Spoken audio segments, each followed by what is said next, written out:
Vous connaissez pas l'église, et on est là, le pasteur du troisième service, qui est maintenant à l'espace donc on a le premier et le deuxième service au Bobino, et le troisième et le quatrième à l'espace Saint-Martin, qui est pas très loin d'ici, au métro Rambuteau. Voilà, qu'est-ce qu'on a d'autre comme information? Comment? Oui, chaque mardi, on répète et on répète. Merci d'avoir pris une consommation et de la régler avant de partir. Ça nous permet d'avoir ce lieu gracieusement. Et ça me permet aussi d'éviter de faire une partie avant de repartir chez moi. Donc on va remettre cette soirée dans les mains du Seigneur. Merci Seigneur pour cette journée, Seigneur. Merci pour ta présence dans nos vies, Seigneur. Vraiment, on te place vraiment au centre de nos vies, Seigneur. On veut vraiment que tu prennes le plus de place, Seigneur. Et on veut vraiment avoir ton enseignement, Seigneur, ta sagesse, Seigneur, ton discernement, Seigneur. Et on te prie vraiment pour que ce soir, Seigneur, on puisse vraiment sortir de cette soirée grandie, Seigneur, et qu'on puisse vraiment apprendre, Seigneur, ce que tu veux pour nos vies, Seigneur. Vraiment, Seigneur, on te remet toutes choses, Seigneur, que ton nom soit glorifié, au nom de Jésus, Amen. Donc je vous laisse, Dani. Merci. Bonsoir à tous. J'espère que vous allez bien et que vous m'entendez bien aussi. Vous m'entendez? Oui. Non, voilà. Alors déjà, je voulais vous souhaiter la bienvenue à cette soirée cinéphile, puisque ce soir, nous allons parler du film Transformers. Comme vous le savez, Transformers 1, 2 et 3. J'aime beaucoup ce film. Voilà. J'aime beaucoup ce film parce qu'il y a beaucoup d'effets spéciaux. Et à un moment, on voit la machine se transformer. Et on le voit dans le détail à fond. Et moi, j'aime beaucoup ça. Donc, je crois que vous aimez la rue, d'accord. Non, je plaisante. Ce n'est pas une soirée cinéphile. Mais la semaine dernière, on a abordé les fondements du christianisme avec la prière, la foi, la grâce. Et cette semaine, ce qu'on va aborder ce soir, ça va être vivre une vie nouvelle et transformée. Et on va s'apercevoir que ce film Transformers, c'est en fait un film. Ce n'est pas la réalité. Parce que si vous vous souvenez du film, comme je disais, le robot, il se transforme très rapidement. Et la vie nouvelle est transformée, c'est pas forcément quelque chose qui va se faire très vite. C'est un processus. On va aborder 4 points, à savoir la première chose, qu'est-ce que c'est une vie nouvelle, être né de nouveau, et vivre une vie complètement transformée. L'importance de la transformation de notre âme, en sachant que ce n'est pas automatique. Ça c'est le troisième point. C'est plutôt un processus. D'accord? On va aborder tout le premier point. Être né de nouveau et vivre une vie complètement nouvelle. La vie chrétienne commence avec la nouvelle naissance. Dans Romains 10, du verset 9 au verset 10, ça nous dit: en effet, si de ta bouche tu déclares que Jésus est Seigneur, et si dans ton cœur tu crois que Dieu l'a ressuscité des morts, tu seras sauvé. Car celui qui croit dans son cœur, Dieu le déclare juste. Celui qui affirme de sa bouche, Dieu le sauve. Voilà déjà le principe de base, la vie nouvelle en Christ, quand on accepte Jésus-Christ. Je vous invite au passage à prendre des notes, d'accord? On est au maximum au niveau de la lumière, donc si vous avez des iPhones, vous les utilisez pour avoir une lumière. La prochaine fois, vous pouvez ramener des bougies.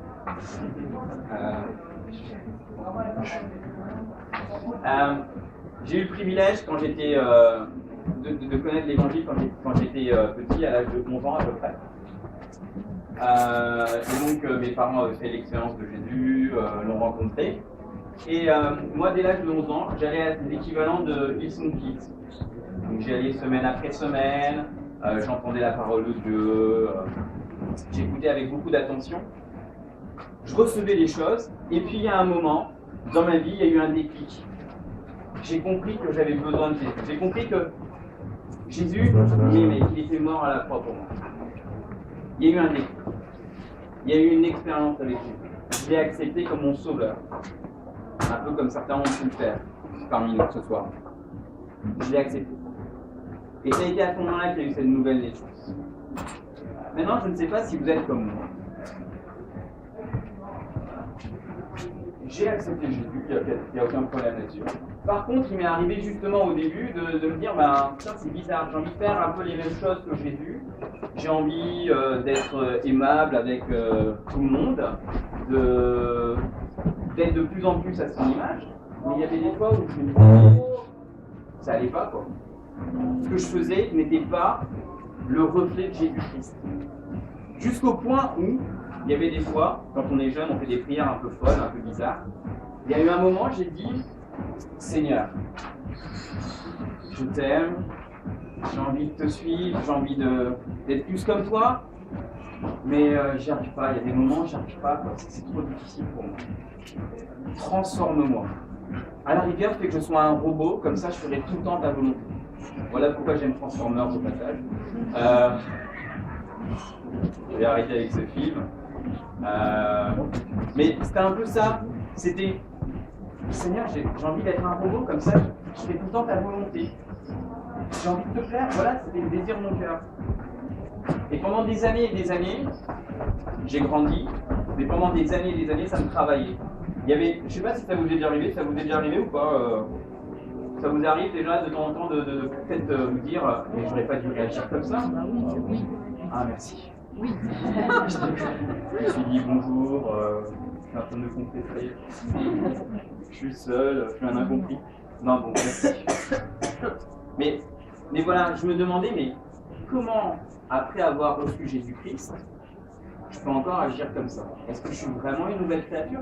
La Bible me dit justement, si tu déclares de ta bouche que Jésus est Seigneur, et si dans ton cœur tu crois que Dieu l'a ressuscité des morts, tu seras sauvé. D'accord? Je l'ai déclaré, je le crois, mais ma vie elle ne reflète pas ça. Il y a un problème, qu'est-ce que je fais de mal? Et je n'ai pas eu forcément le privilège d'assister à ce genre de soirée, mais vous, si. C'est pas génial ça? Donc, voilà ce qu'on va voir. Vous êtes né de nouveau à partir du moment où vous acceptez Jésus. Et pour vivre cette vie complètement transformée, eh bien, on va essayer de voir un petit peu ensemble des choses. À savoir que notre être va être composé de trois parties. Notre esprit, notre âme et notre corps. Merci. Alors, l'esprit, vous pouvez être interactif avec moi ce soir, hein. Je sais que c'est pas forcément habituel, mais vous pouvez ne pas l'être non plus. Hein. L'esprit, ça fait référence à tout ce qui est une ouverture spirituelle, vers le monde spirituel. D'accord? Le fait que, on va en parler dans un instant, mais c'est tout ce qui a cette ouverture spirituelle, le fait d'avoir conscience du monde spirituel, le fait de le voir réellement dans ce qu'il est. L'âme, c'est là où réside tout ce qui est pensée, émotion, imagination, notre volonté. Et on va voir que c'est là qu'il y a des choses. Passez-vous un petit peu ici. Allez-y, essayez. Non. Aïe, ça fait mal. C'est notre chair. D'accord? Au cas où vous ne l'auriez pas remarqué. Si on pense très fort, il va y avoir des rougeurs parce que c'est le sang qui monte. Mais je ne vais pas faire un cours sur ça. Mais c'est juste pour illustrer ces trois points. L'esprit, l'âme et le corps. Et ces trois éléments de notre être qui constituent, ces trois éléments qui constituent Dany, qui constituent Mathieu, qui constituent Michael, Maurice et toutes les personnes qui sont ici présentes, ces trois éléments, eh bien, il faut qu'elles soient en accord, elles sont interliées, interdépendantes, elles vont s'influencer les unes les autres. Elles ne sont pas séparées. Et ce qu'il faut avoir conscience, c'est de la chose suivante. C'est que avant que nous naissions de nouveau, notre esprit est mort. Mort aux choses spirituelles. Quand je dis mort aux choses spirituelles, c'est tout simplement que, oui, on peut croire en un Dieu, on peut croire ceci, on peut croire qu'il y a quelque chose au-dessus de nous, mais quand on rencontre Jésus, à ce moment-là, on a une réalité qui s'ouvre devant nous, on a une vérité spirituelle qui s'ouvre devant nous. Vous voyez ce que je veux dire? Et c'est à ce moment-là qu'on est de nouveau. C'est à ce moment-là que notre esprit est là. Voilà, je suis en raccord, je suis réconcilié avec Dieu. Séparé de Dieu, j'étais, quand mon esprit était mort, parce que je ne connaissais pas Jésus, parce que je ne l'avais pas accepté, parce que je n'étais pas né de nouveau. Mais là, parce que j'ai accepté Jésus, mon esprit est à nouveau en alignement avec ce que Dieu dit. Je suis à nouveau réconcilié avec le Père. Vous me suivez? Ça veut dire que ceux qui ne reconnaissent pas Jésus, ils n'ont pas d'esprit? Pardon? Est-ce que ça veut dire que ceux qui ne reconnaissent pas Jésus, leur esprit il est mort? Alors voilà, c'est une très très bonne question à laquelle je ne m'attendais pas. Bah, il en faut. Bah, moi, la façon dont c'est, alors comme je disais en fait au début, c'est tout simplement que on peut tous avoir il y a des personnes qui vont avoir un cœur qui cherche la vérité tout simplement. Donc il y a une couverture au niveau de l'esprit. Donc il y a un esprit qui est là, l'esprit est là. Simplement, la vérité n'est pas là. Elle est cachée, elle est un peu voilée si tu veux. Donc je ne dirais pas que l'esprit est mort et qu'il n'existe pas. Je dirais que l'esprit ne fonctionne pas comme il devrait fonctionner, parce qu'il n'est pas ouvert à cette réalité réelle. C'est-à-dire cette relation avec Jésus. Donc, je ne dis pas que ceux qui... J'ai répondu? Voilà. C'est bien. Bon, on va arrêter l'interactivité. Non, je plaisante. Au contraire, je préfère. C'est super. Non, mais ceci étant dit, je préfère ça. Hein. J'aime bien ce genre de truc. Après, moi, je suis très dans les blagues. Hein. Qui me font rire. Voilà. J'ai appris quand j'étais, ça n'a rien à voir, mais j'ai appris quand j'étais vers l'âge de 18 ans que je n'étais pas marrant, mais que j'étais marrant parce que j'essayais d'être marrant sans être marrant. Voilà. Donc à partir de ce moment-là, je me suis dit je vais rigoler à mes propres blagues, comme ça au moins je me fais rire. Et puis je suis pas méchant, donc voilà. Je fais des blagues qui ne sont pas méchantes. Voilà.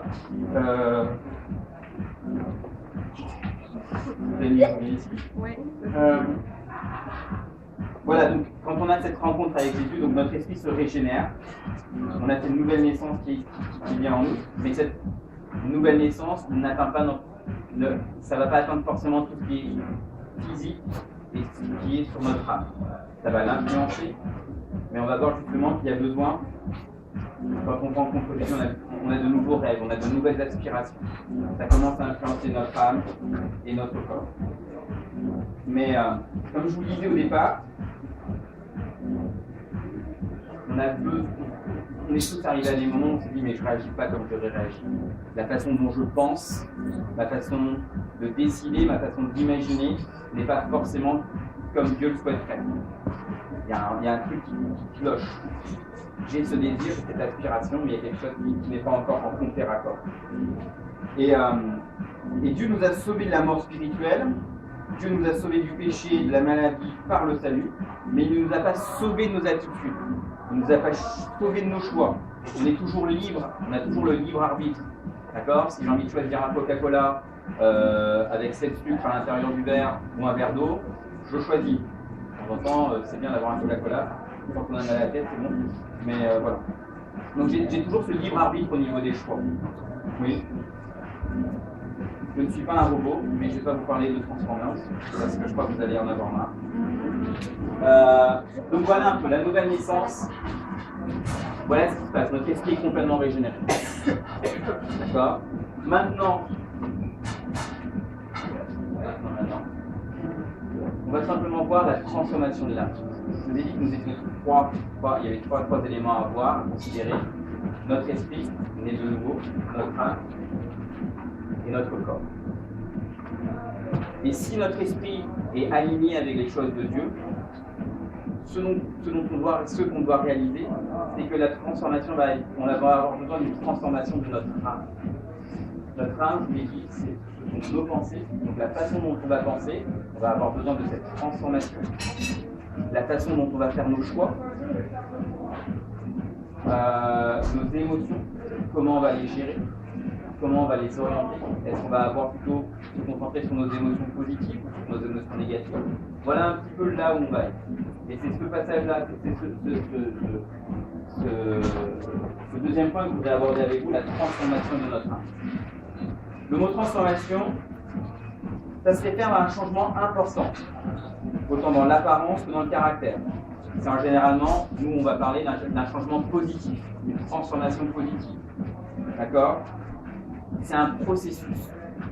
Et c'est quelque chose que moi je n'avais pas compris quand j'étais jeune, quand j'ai donné ma vie à Christ vers l'âge de 16 ans. Je n'avais pas compris que c'était un processus, une transformation de ma façon de penser.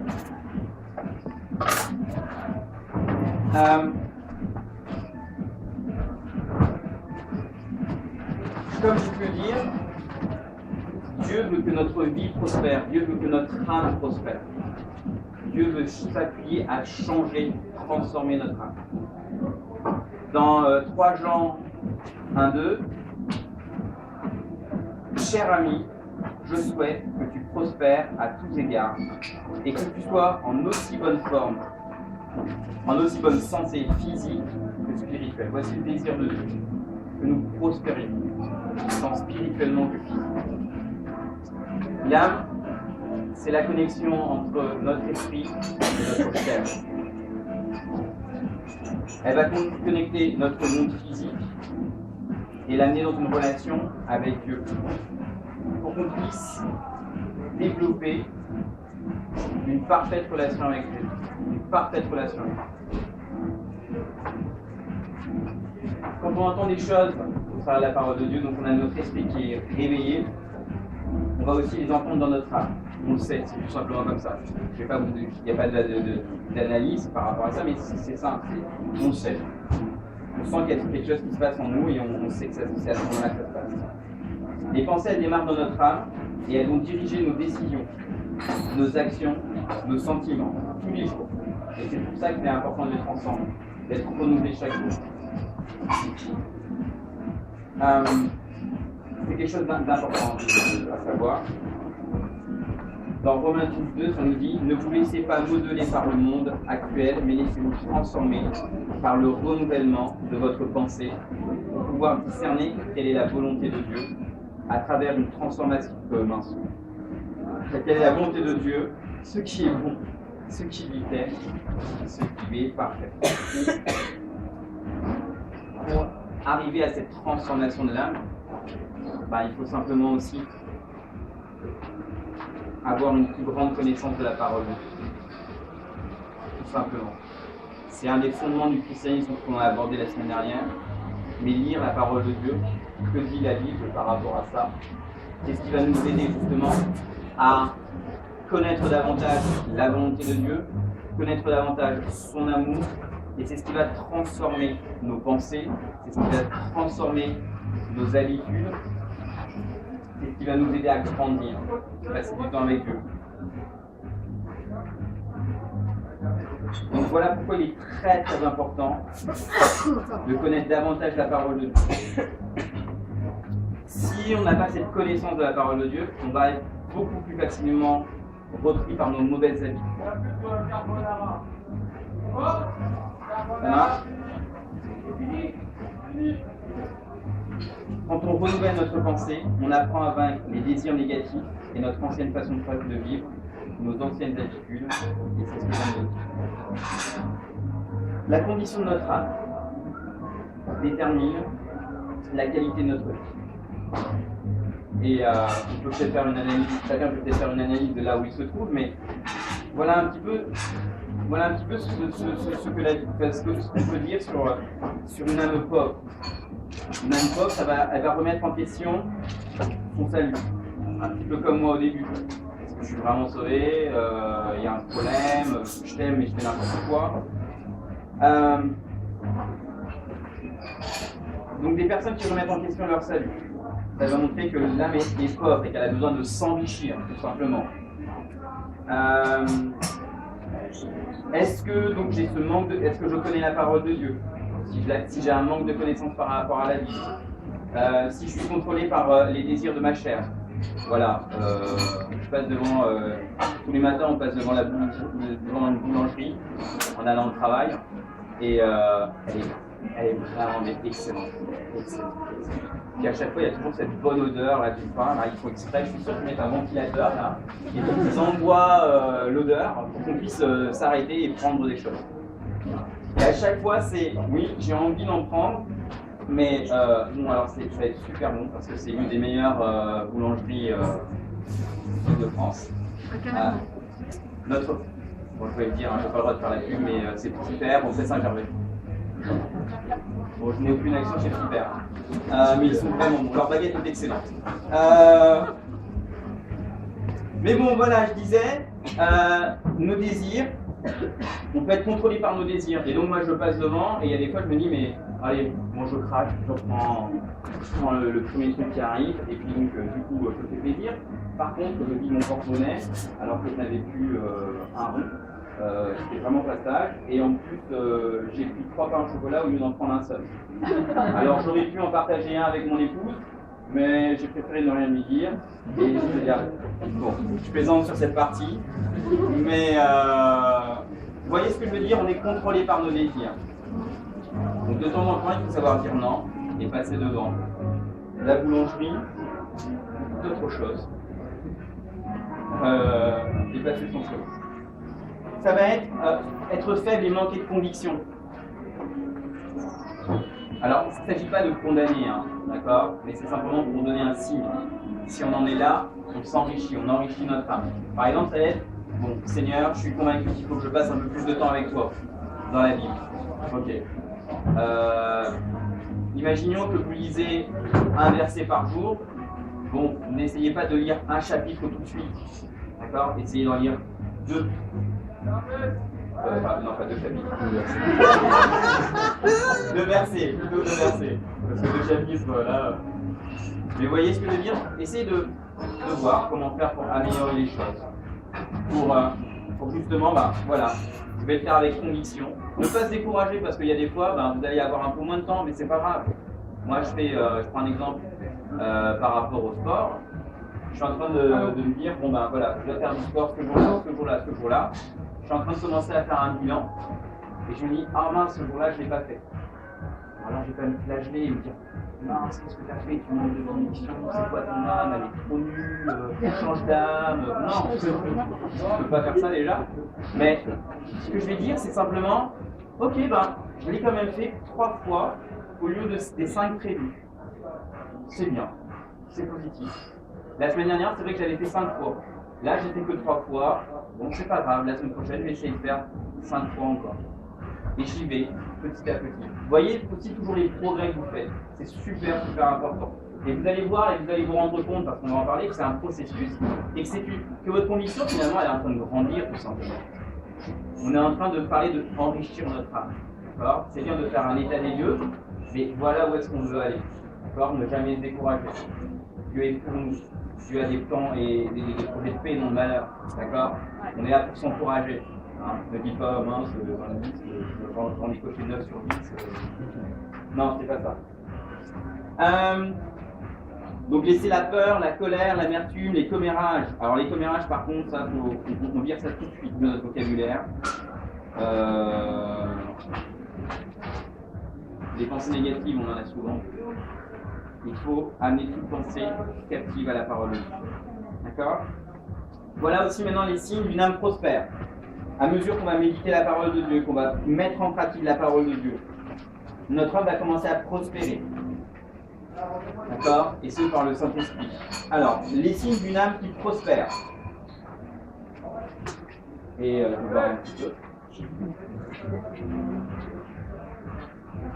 Ce qui est bien quand il y a la traduction le dimanche, c'est que peut-être tu peux voir et la personne est continue de parler. Et tu es en train de faire ça.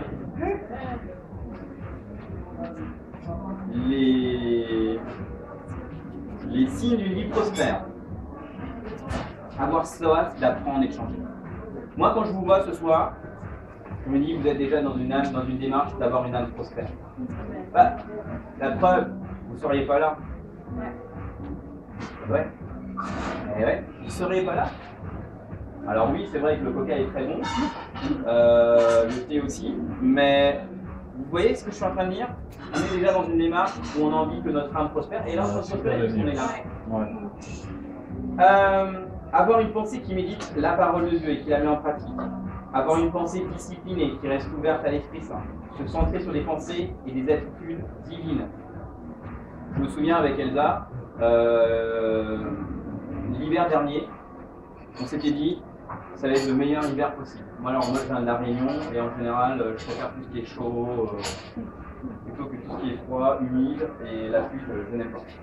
Mais on a décidé avec Elsa, on s'est dit, ok, si on avait un compte Facebook ou Instagram, on allait dire hashtag best winter ever. Voilà, c'est le meilleur hiver possible. Et on s'était dit ça, et l'hiver, on n'a pas passé une seule journée sans voir à un moment donné un peu de soleil. Alors peut-être qu'il avait plu pendant, parce qu'il n'a pas neigé à Paris, peut-être qu'il avait plu pendant peut-être 18 heures, mais à un moment, quand on est sorti de notre travail, de chez nous ou quoi que ce soit, on a vu pendant une demi-heure du soleil, on s'est dit waouh, super. Et là, on a eu cette pensée, on a décidé de se dire, ça sera notre plus bel hiver. Et honnêtement, le résultat, c'était que ça a été notre plus bel hiver. Parce qu'on a cette décision, on a pris cette décision de se dire, voilà sur quoi on se concentre. On ne se concentre pas sur les 18 heures de pluie, on ne se concentre pas sur le métro qui est tout le temps en retard et qui est tout le temps en train d'être bloqué sur la rame de métro alors que j'ai un rendez-vous dans 5 minutes. Non. Vous voyez ce que je veux dire? On trouve toujours des choses positives. Alors il ne s'agit pas de la pensée positive, mais il s'agit tout simplement de changer de perspective. Est-ce que mon verre est à moitié rempli ou est-ce qu'il est à moitié plein? Ouais. Voilà. C'est la même réalité, hein. Le verre est à moitié rempli ou à moitié plein, c'est la même réalité. Par contre, la perspective est différente. Si je vous dis le verre est à moitié vide, je suis en train de voir tout ce qui manque. Si je vous dis le verre est à moitié plein, je suis en train de vous dire tout ce qu'il y a. Avoir une pensée centrée sur l'action de Dieu et les réalités spirituelles d'en haut. Nous, très souvent, on a notre pensée qui est là, terre à terre. Dieu a de la hauteur. Prenons parfois un peu de hauteur et voyons un peu les choses avec sa perspective. On verra que finalement les choses sont beaucoup plus simples. Maîtriser ses sentiments et ses émotions, avoir une attitude pure, positive et heureuse. Alors, maîtriser ses émotions, ça y est, parfois c'est pas évident. Moi je suis au travail, parfois j'ai des élèves que j'aime beaucoup. Ils sont mignons, mais parfois ils sont fatigants. Ils bougent dans tous les sens. Alors c'est là où on doit justement maîtriser ses émotions, se dire que l'on est chrétien. Alors l'une des meilleures façons c'est de sortir quelques instants et de les laisser faire n'importe quoi. Mais vous voyez ce que je veux dire, on a tous des émotions et on doit apprendre à les contrôler. Mais ça on n'y arrivera que parce qu'on passe du temps avec Dieu. Si vous voulez le faire avec vos propres forces, à un moment ou à un autre, vous n'y arriverez pas. Vous allez arriver au bout de vous-même. Par contre, si vous vous appuyez sur la force de Dieu, à ce moment-là, vous allez avoir quelque chose de supernaturel. D'accord? Et je vous encourage vraiment à faire ça, à prendre du temps avec Dieu et à chercher votre force en lui. Je puis tout par Christ qui me fortifie. C'est mon esprit, c'est ma responsabilité. C'est quelque chose qui me parle énormément actuellement. C'est mon esprit, c'est ma responsabilité.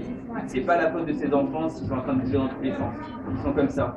En plus, demander à un petit garçon de 6 ans de rester assis 3 heures sur une chaise, déjà nous, assis 3 heures, assis 1 heure sur une chaise, on n'a pas moi qui sais de se lever. C'est pour ça que nous demandons de vous lever. C'est pas évident. Mais vous voyez ce que je veux dire? C'est pas eux. Les enfants, ils ont besoin de bouger. Bon, ils sont dans une école, ils peuvent rester là. Mais voilà. C'est mon esprit, c'est ma responsabilité. Donc voilà un peu ici une âme prospère. Le simple fait que vous soyez là, vous êtes dans cette politique. On va passer à la troisième partie. Ça va? Vous me suivez? Est-ce que j'ai besoin de vous faire lever ou pas? Non? Bon. Vous n'avez pas 1 heure. Transformation. Ça c'est quelque chose, justement, là c'est vraiment la clé. La transformation n'est pas automatique. C'est un peu comme les antibiotiques. Ce n'est pas automatique. Voilà. Alors ceux qui ont rigolé savent à quoi je fais référence. Ceux qui n'ont pas rigolé, bon bah je vais rigoler pour moi tout seul. Voilà, c'est ce que je vous disais. Hein. Moi je me fais rire. Donc c'est un changement, c'est un processus. La transformation n'est pas automatique. Deviens conscient de ce que tu penses. Voilà. Qu'est-ce que je suis en train de penser? Pourquoi est-ce que là ça va pas? Pourquoi est-ce que là je me sens pas bien? Voilà, je me suis levé du pied gauche. Non, c'est faux ça, c'est que je me lève du pied gauche ou du pied droit, je me suis levé de mauvaise humeur. Qu'est-ce qui s'est passé? Et le simple fait d'amener cette pensée un peu plus, en avoir un peu plus conscience, on va la passer devant Dieu. On va se dire Seigneur, qu'est-ce qui se passe? Sois honnête avec toi-même. En parlant des pensées, justement avoir conscience de ce qui se passe un petit peu, il y a un livre qui est extraordinaire de Dr. Leaf, Caroline Leaf, qui s'appelle Switch on Your Brain. Et si un jour vous avez l'occasion, c'est un ouvrage qui mélange un petit peu la science, donc tout ce qui est neuromédical, et avec le côté spirituel des choses. Et il y a vraiment des choses super intéressantes, notamment comment déconstruire une mauvaise habitude. Alors je vous dis tout de suite, par exemple, déconstruire une mauvaise habitude, ça va vous prendre par exemple des cycles de 21 jours. Donc, sur 3 semaines. En 3 semaines, on peut changer une mauvaise habitude. Commencer à changer une mauvaise habitude. D'accord? Ouais. Si vous voulez dire par exemple, bon voilà. Mais ça, c'est un livre vraiment super intéressant. La transformation n'est pas automatique. Ça demande un effort conscient. Et il faut savoir comment Dieu veut que nous pensions. Donc, lis la parole de Dieu, comprends ce que Dieu dit de toi et comment il te voit. Je parle beaucoup de moi, mais j'arrêtais pas de me dire, mais Seigneur, je t'aime, j'ai envie d'aller plus loin avec toi, mais j'y arrive pas là, dans ce domaine-là, j'y arrive pas. C'est plus fort que moi, j'y arrive pas. Et j'allais à des camps d'ados, je revenais, j'étais tout feu, tout flamme, Seigneur, je vais te servir, je vais faire ci, je vais faire ça. 2 jours plus tard, j'étais en larmes devant mon miroir, Seigneur, je ne sais pas été, je suis ce que... Et après, j'ai eu un cheminement avec Dieu, et Dieu m'a révélé qui j'étais. J'ai découvert qui j'étais en fait. Et le simple fait de savoir que je suis accepté, de ce que je suis aimé, de ce que je suis un de ses enfants, peu importe ce que je fais, peu importe ce que je vis, voilà qui je suis. Le fait de savoir que je suis aimé, c'est ce qui m'aide à grandir avec Dieu. C'est ce qui m'aide dans cette transformation de mon âme. C'est ce qui m'aide à me dire, voilà où est-ce que je veux aller. Je ne sais pas pour vous, mais quand je me concentre sur ce qui ne va pas, par exemple en mathématiques, si je dis à mes élèves, vraiment là, mais t'es nul, en maths, t'es nul. Là, je croyais qu'il y avait quelqu'un de plus nul que toi, mais je crois que non, c'est pas possible. Alors l'enfant en général va le recevoir assez mal. Je pense qu'on le détruit plus qu'autre chose. Hein. Je vous rassure, je dis pas ça. Voilà. Mais ce qui va se passer, il n'a pas besoin de savoir, il n'a pas besoin de moi pour lui dire tu es nul. Il n'en a vraiment pas besoin, il le sait. Alors si je lui dis en plus, je lui donne ça en pleine figure, il ne va pas s'en sortir. De la même façon, quand on a conscience de notre péché, c'est pas pour nous culpabiliser, pour ne penser qu'à ça. Oui, le péché c'est le péché, tout ce qui nous sépare de Dieu. Par contre, moi ce qui m'aide, et ce qui va aider cet enfant, c'est quand je lui dis mais tu en es capable, tu es meilleur que tu ne le crois. Ça va être difficile, oui c'est difficile, parce qu'il faut être honnête avec l'enfant. Il faut être honnête avec lui. Ça va être difficile, mais je vais t'aider. Et alors là, il y a quelque chose qui se passe. C'est difficile, mais il y a quelque chose qui se passe. Et c'est la même chose avec nous. Dieu nous dit, mais voilà qui tu es. Voilà qui tu es. Tu es mon enfant, tu es mon bien-aimé. Je t'aime, je t'ai accepté. Tu es conquérant, tu es plus que vainqueur. Tu es un guerrier, tu es formidable à mes yeux. Et quand on entend ça, on se dit, waouh, je me concentre là-dessus. Et quand je me concentre là-dessus, et bien à ce moment-là, mon âme est transformée. Elle entre dans un processus. Ça marche? Voilà. Donc voilà, connaissez ce que Dieu dit de vous. Et je vais peut-être vous frustrer un peu ce soir, mais connaître ce que Dieu dit de vous, ben, c'est un processus. C'est pas comme dans Transformers où ça se rencontre comme ça en claquant des doigts. J'aime ce film. Si vous l'aviez pas remarqué. Non, c'est pas en un claquement de doigts. Savoir qui on est en Christ, ça demande du temps, ça demandera toute votre vie. Mais je vais vous encourager peut-être par ce projet. Psaume 139, verset 14. Ça nous dit « Merci d'avoir fait de moi une créature aussi merveilleuse ». Je peux vous dire que quand je disais ce verset-là, j'y croyais absolument pas. Parce que je me suis dit, mais moi, une créature merveilleuse, il ne faut pas exagérer non plus. Je sais que je suis extraordinaire, mais il ne faut pas non plus exagérer. Merveilleux, oui, mais pas trop. Sauf qu'à force de confesser la parole de Dieu, on finit par voir plus pourquoi on est si merveilleux. On se rend compte de finalement un peu plus qui on est. Car moi, je connais les projets que j'ai conçus en ta faveur, déclare l'Éternel. Ce sont des projets de paix et non de malheur, afin de vous assurer un avenir plein d'espérance. Oui, il peut nous arriver des choses difficiles, mais Dieu nous donne toujours une solution. Dieu nous donne de persévérer. Et la persévérance, dans la vie d'une personne, c'est un trait de caractère extraordinaire. C'est quelque chose d'extraordinaire et de précieux. Alors si vous avez ça, si vous avez cette persévérance, vous voyez à quel point vous êtes merveilleux aussi. Ça marche ? Ouais. Sois attentif et remplace tes pensées par celles de Dieu. Heureux l'homme qui ne marche pas selon le conseil des méchants, qui ne va pas se tenir sur le chemin des pécheurs, c'est dans Psaume 1 à 3, le chapitre 1 du verset 1 à 3, qui ne s'assied pas en compagnie des moqueurs, toute sa joie il la met dans la loi de l'Éternel, il médite jour et nuit. Quand vous ne trouvez pas le sommeil, vous pouvez lire la parole de Dieu. Lisez Lévitique ou Nombre. Il prospère comme un arbre planté près d'un courant d'eau. Il donne toujours son fruit lorsqu'en revient la saison. Son feuillage est toujours vert. Tout ce qu'il fait réussit. Je voudrais simplement t'encourager ce soir en disant, peut-être que tu ne vois pas tout de suite les fruits, mais c'est comme une plante. La graine, elle est plantée. Ne va pas la déterrer tout le temps. Continue, persévère, et ça va apporter du fruit. Ça va grandir, ça va apporter du fruit. Super, donc il y a plein d'autres versets, je vous laisse le temps de lire, hein. Si vous avez le fascicule, c'est aussi pour que vous puissiez méditer là-dessus. Je dirais, laisse-toi aussi imprégner des pensées de Dieu dans ta vie de tous les jours. Ne te contente pas d'écouter ou de lire ce que Dieu dit. Il va falloir à un moment mettre en pratique. On peut faire des petits pas de bébé, il n'y a pas de souci. Hein. Mais il va falloir le mettre en pratique. Quand je vous disais que vous êtes à un verset biblique, bah, vous passez à 2 versets. Ouais.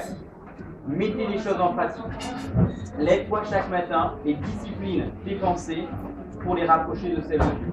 La Bible nous invite à garder chacune de nos pensées captives, car notre pensée, je ne sais pas si vous l'avez remarqué, mais c'est un vrai champ de bataille. Et on en parlera certainement la semaine prochaine. C'est un vrai champ de bataille. Donc, gardez nos pensées captives. Jacques 1 nous dit... non. Oui, ça me dit trop tard. Hein. Mais Jacques 1, 21, 22, on va lire. Débarrassez-vous donc de tout ce qui souille et de tout ce qui vous reste, de tout ce qui reste en vous de méchanceté pour recevoir avec humilité la parole qui a été plantée dans votre cœur. Donc, vous parlez de la plante. Car elle a le pouvoir de vous sauver. Seulement, ne vous contentez pas de l'écouter, traduisez-la en acte, sans quoi vous tromperiez vous-même. C'est bien écouter, mais agissons. Alors, j'ai un exemple qui me vient aussi à l'esprit. Quand Jésus a dit à Pierre de jeter son filet, alors qu'ils avaient essayé de pêcher pendant toute une nuit, sans rien prendre, il a écouté, il a entendu Jésus lui dire ça, mais il a agi. Il a fait un pas de foi. Et le résultat était immédiat. Faites ce pas de foi. Et vous allez voir. Donc voilà un petit peu, transformation de l'âme. Une âme en bonne santé, c'est le résultat d'une faim pour la parole de Dieu. Dieu veut que nous nous développions spirituellement, mentalement, physiquement. Concentre-toi donc on va reprendre ces points-là. Concentre-toi sur la parole de Dieu et médite-la. Donc ça on a vu. Obéis à la parole de Dieu et mets-la en pratique. Ça c'est le deuxième point qu'on a vu. Écoute le Saint-Esprit et suis ses recommandations. Ses recommandations. Ses recommandations. C'est ça. Écoute le Saint-Esprit et suis ses recommandations. C'est cette voix intérieure. Puisque notre esprit maintenant a été renouvelé et revenu complètement à la vie. C'est cette voix qui dit, il y a des fois, je ne sais pas si ça vous est déjà arrivé, mais vous êtes dans une conversation, et puis tout à coup il y a une pensée qui vous dit, mais dis à cette personne quelque chose de gentil.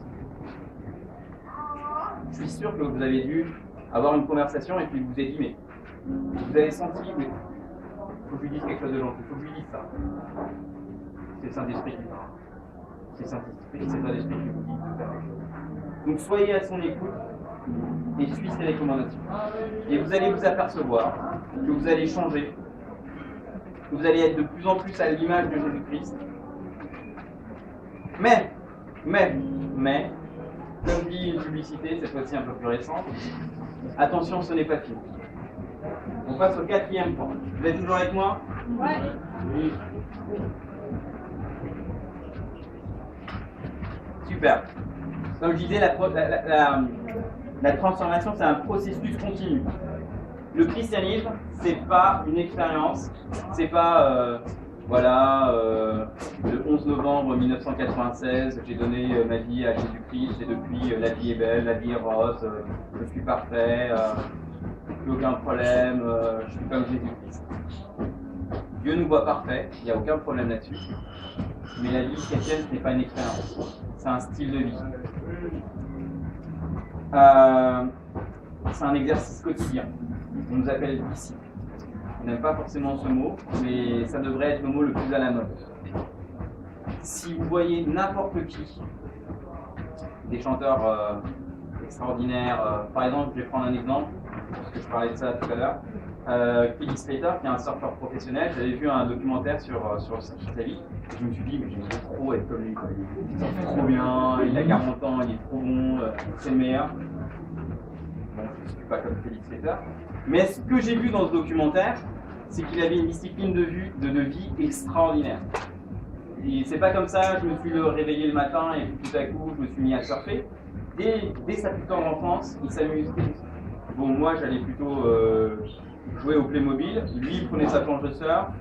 Bon, on n'est pas nés sur le même continent. Lui, il prenait sa planche de surf et il allait jouer. Mais dès son enfance. Donc au début, forcément, il se trompait, forcément, il tombait. Mais dès son enfance, il a commencé. Maintenant, il en est toujours à ce niveau-là. Pour ceux qui veulent le savoir, je crois qu'il est numéro 2 actuellement au classement mondial. Ça intéresse quelqu'un? Oui. Voilà. Bon, il est numéro 2 au classement mondial, mais il a un coach personnel. Il fait attention à ce qu'il mange. Il a une hygiène de vie, mais impressionnante. Alors oui, j'aimerais bien être comme Kelly Slater, mais Kelly Slater, il n'est pas arrivé à être le meilleur surfeur du monde de tous les temps, comme ça, du jour au lendemain. Non, il continue un exercice quotidien. Alors si un gars comme Kelly Slater dont on peut s'inspirer, après il y a plein d'autres personnes dont on peut s'inspirer, à cette discipline, je pense que ça devrait être le mot le plus à la mode. Voilà, c'était juste une parenthèse. Autre chose, Kelly Slater, mais je vais plutôt prendre un exemple qui me touche, moi, je suis en train de recommencer à faire du sport. Je sais, ça se voit. Merci, ça m'encourage. Donc j'ai recommencé à refaire du sport et je me suis mis des objectifs. Je vais le faire pendant 1 mois. Bon, je suis heureux de vous dire, j'ai tenu ce mois, avec des hauts des bas, mais je l'ai quand même tenu. Je vais le faire pendant 1 an.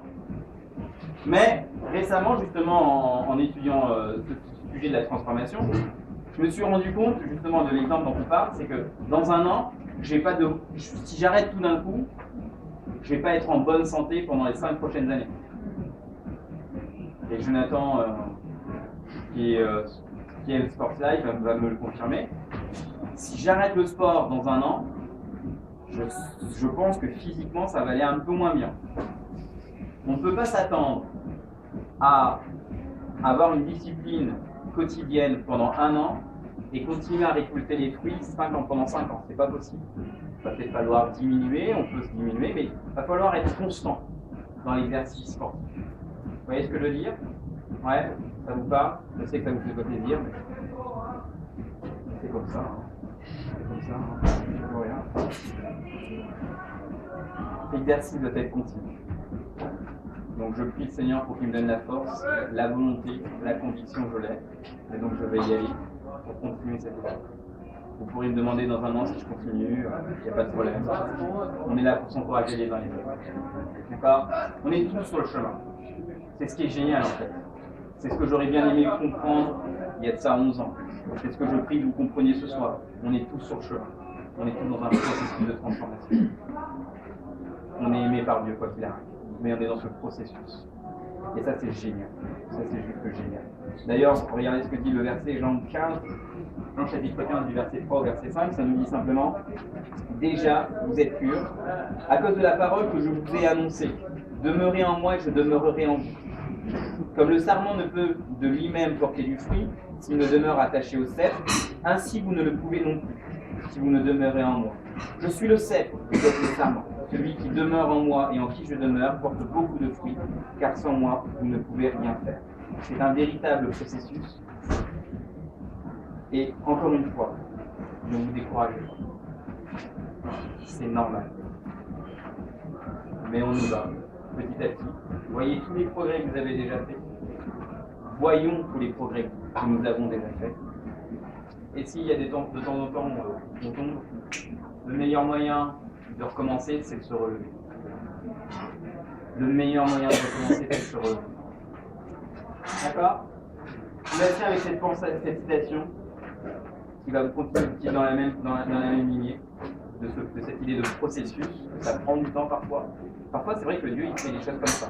Mais parfois, en tout cas en ce qui concerne notre caractère, ça va être toute notre vie. Tes pensées, l'âme, deviennent tes mots. Tes mots deviennent tes actions. Tes actions deviennent tes habitudes. Et tes habitudes deviennent ta décision. Dès aujourd'hui, décide quelles sont les pensées sur lesquelles tu vas te concentrer. Dis-les avec ta bouche. Ça va te transformer en action. Ça va devenir une habitude, ça va faire partie de qui tu es. Et ça va t'amener à ta destinée, une destinée glorieuse et merveilleuse parce que Dieu a un plan pour chacun d'entre nous. Un plan merveilleux, spécifique, que personne d'autre ne peut faire aussi bien que moi. Chacun a été ici pour une raison bien particulière.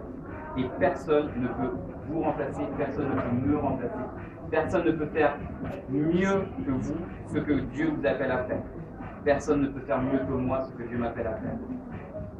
Je vais plaisanter, encore une fois, je suis désolé. Personne ne pourra faire des blagues comme moi. Ça, c'est mon appel, c'est pour moi, c'est que moi. D'accord.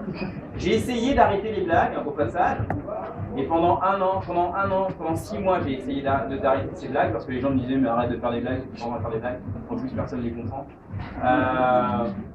J'ai essayé, je me suis dit ce sont des amis, ils m'aiment bien, ils savent qu'on bien. J'ai essayé. Et puis finalement ça marchait pas parce qu'ils me disaient mais pourquoi qu'est-ce qui t'arrive, tu fais plus de blagues?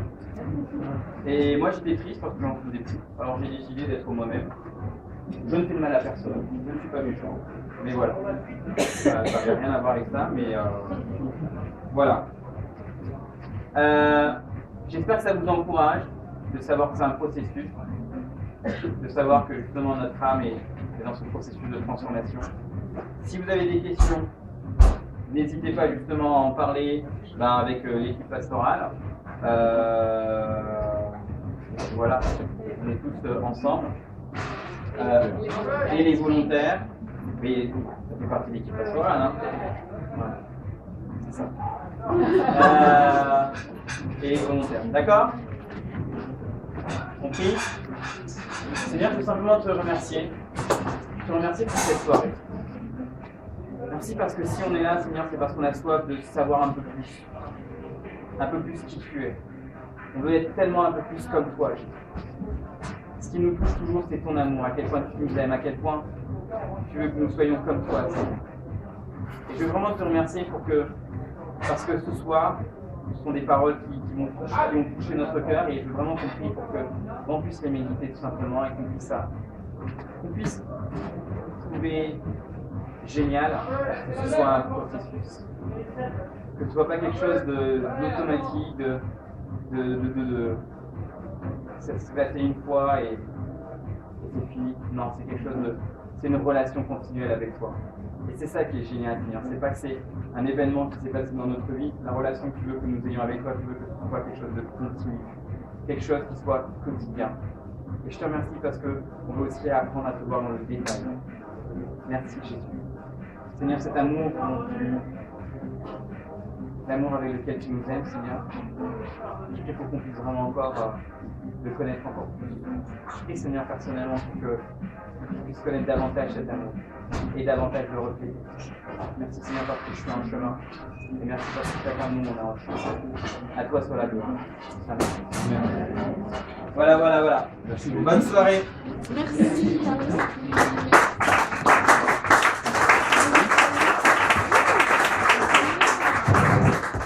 J'ai 2-3 choses à vous dire aussi concernant les événements. Cette semaine, vendredi, ou à peu près la tranche d'âge qu'on a ici, il y a le premier événement de Synergie. Donc, est-ce qu'on vous a expliqué un petit peu ce que c'était? C'est un groupe de jeunes actifs, donc l'âge est entre 25 et 35. Donc si vous êtes dans cette tranche-là, que vous êtes actif, allez-y, je peux vous donner des informations tout à l'heure. Ils font leur première soirée d'événement dans un bar. C'est vraiment une petite fête, donc c'est vraiment l'occasion de connaître des personnes de l'Église en Christ et qui vont dans la même direction. Samedi, on a une sortie famille qui est au jardin d'acclimatation.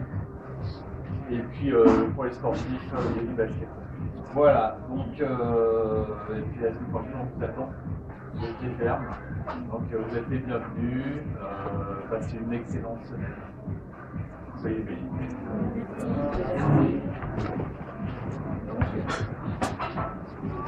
Thank